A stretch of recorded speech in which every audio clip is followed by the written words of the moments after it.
Мен де періште емеспін. Ассалаумағалейкум қазақ елі. Айжұлдыз Адайбекова өзінің басты қателігін мойындаған екен. Бұл туралы Массагет KZ тілшісі жазды. Өз-өзіңді басқару өте қиын.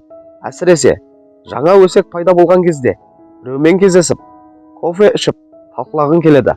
Әркімнің өміріндегінің бәрін талқылап, соңында оларды талқылайтындай біз кімбіз деп аяқталатын классика ғой, деп жазған екен ол өзінің әлеуметтік желідегі парақшасында. Айжұлдыз Адайбекова өзі де өсек айтуға жақын екенін мойындады. Алайда соңғы кездері бұл жаман әдеттен арылуға қатты тырысып жүргенін айтты. Мен періште емеспін. Менде де біреумен әңгімелесіп, өсек айтқым келетін сәттер болады. Бірақ өз-өзіме саналы түрде басқаның күнәсін өзіңе алма. Бұл оған тұрмайды деп айтамын. Мен өзімді қатты бақылаймын, басқаруға тырысамын. Соның нәтижесінде өмірімде бәрі оңай орындалады. Өсектен тыйылған адамның жолын Аллахым өзі ашып отырады, деп ағынан жарылған екен. Ассалаумағалейкум қазақ елі, өте дұрыс әңгіме екен. Қазіргі уақытта тек әйелдер емес, еркектер де өсекке жақын болып бара жатқан сияқты.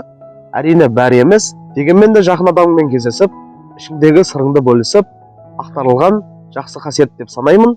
Бірақ та біреуді өсектеген ол жақсы емес. Жаңа айтты ғой, біреудің күнәларын арқаламауға тырысамын. Себебі ол оған тұрмайды деп. Расымен де біреуді өсектеймін деп, оның күнәларын арқалап кетуден аулақ болуға тырысу керек. Құрметті қазақ елі, сіздерде барлығы жақсы болсын, аман болыңыздар.